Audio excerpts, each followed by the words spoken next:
Hello friends, welcome to secret of சமையல். இன்றைக்கி நம்மளோட சேனலில் நாம் பார்க்க போகிறது ரொம்பவே ஹெல்த்தியான பிரண்டை பொடி தான் நம்ம பார்க்க போகிறோம்.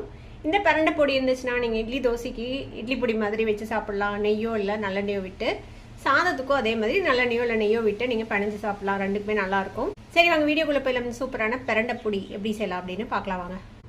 பிரண்டை நல்லா பிஞ்சாக எடுத்துக்கோங்க. இந்த மாதிரி எடுத்துட்டு நம்ம இதை க்ளீன் பண்ணிக்கலாம். எப்படி க்ளீன் பண்ணால் இந்த 4 பக்கம் இருக்கிற அந்த நார் மாதிரி இருக்குல்ல, அதை எடுத்துடலாம். கொஞ்சம் பிஞ்சாக யூஸ் பண்ணணும், அப்போ தான் உங்களுக்கு கை அரிக்காமல் இருக்கும். கை ரொம்ப அரிக்கும் அப்படிங்கிற மாதிரி இருந்ததுன்னா கையில் கொஞ்சமாக எண்ணெய் தடவிட்டு அதுக்கப்புறம் செய்யுங்க. இந்த மாதிரி 4 பக்கமும் இருக்கிற நாரை இந்த மாதிரி எடுத்துடலாம். எடுத்துட்டு இந்த மாதிரி ஒடிச்சிட்டு தேவையான சைஸில் வெட்டி போட்டுக்கலாம். இந்த மாதிரி இப்படி கிள்ளிட்டு இப்படி இழுத்திங்கனாலே வந்துடும். நார் இருந்துச்சுன்னா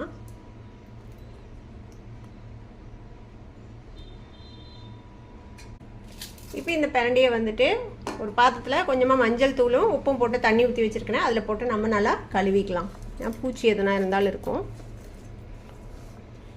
பிரண்டை நம்ம வீட்லேயே இருக்குது, அதனால் ஈஸியாக எனக்கு கிடைக்கும். எப்போ வேணுமோ நம்ம எடுத்து செஞ்சுக்கலாம். உங்களுக்கு வெளியில் தான் வாங்குறீங்க அப்படின்னா கிடைக்கும்போது இந்த மாதிரி வாங்கி செஞ்சு வச்சிட்டிங்கன்னா எப்போதுமே பிரண்டை நம்ம கையில் இருக்கிற மாதிரி இருக்கும். நல்லா இந்த மாதிரி தண்ணியில் போட்டு அலசிட்டு இதனால் வடிச்சிட்டு இது ஒரு துணியில் போட்டு நல்லா ட்ரை பண்ணி எடுத்து வச்சுக்கலாம், ஈரம் இல்லாமல். பிரண்டை பொடிக்கு என்னென்ன வேணும் அப்படின்னு நம்ம ஃபஸ்ட்டு பார்த்துடலாம். இதுக்கு நம்ம க்ளீன் பண்ணி வச்ச பிரண்டையை நல்லா வாஷ் பண்ணிட்டு ஒரு துணியில் போட்டு தொடச்சிட்டு ட்ரை பண்ணி எடுத்து வச்சுருக்கிறேன். பூண்டு ஒரு 10-12 பல் நாட்டு பூண்டு யூஸ் பண்ணுங்கள், அதுதான் ரொம்ப நல்லது. 1 டீஸ்பூன் சீரகம், 1 டீஸ்பூன் மிளகு, ஒரே ஒரு கொட்டை புளி.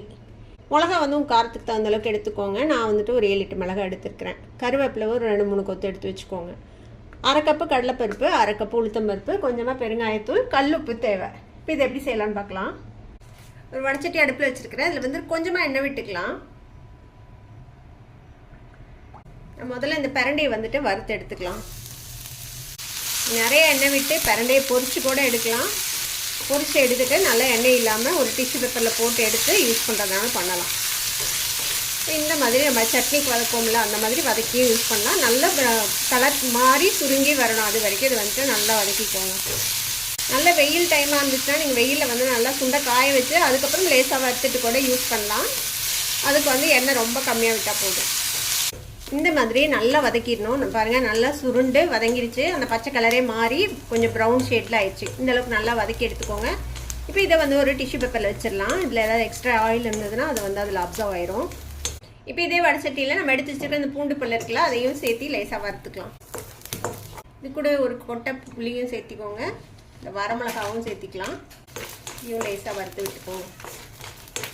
இப்போ பாருங்கள், பூண்டு செவந்துருச்சு. இப்போ இந்த அளவுக்கு வதக்கிட்டு இதையும் எடுத்து வச்சிடலாம் தனியாக. நம்ம எடுத்து வச்சுருக்க கருவேப்பிலையும் நல்லா ட்ரையாக வறுத்துக்கோங்க.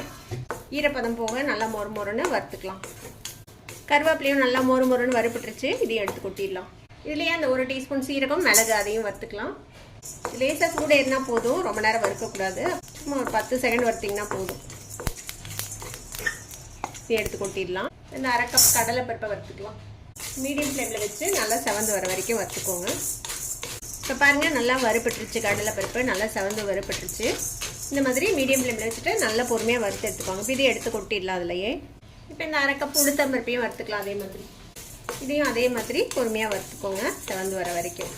இப்போ உளுத்தம்பருப்பும் நல்லா பொன்னிறமாக வறுப்பட்டுருச்சு பாருங்கள். இப்போ இதையும் எடுத்து கொட்டிடலாம். இப்போ அதுக்கு தேவையான அளவுக்கு கல்லுப்பையும் இதுலேயே லைட்டாக வறுத்து அதுலேயே சேர்த்திக்கலாம். உப்பு நல்லா சூடாகிற வரைக்கும் வறுத்துக்கோங்க. உப்பும் வறுப்பட்டுருச்சு. இதையும் எடுத்து கொட்டிடலாம். இப்போ எல்லாத்தையும் வறுத்து எடுத்து வச்சாச்சு. இப்போ இதில் சூடாக இருக்கும் போதே நம்ம பெருங்காயத்தூள் கொஞ்சம் சேர்த்திக்கலாம். ஒரு 1/4 டீஸ்பூன் பெருங்காயத்தூள் சேர்த்திக்கோங்க. இப்போ இது எல்லாமே நல்லா ஆறட்டும்.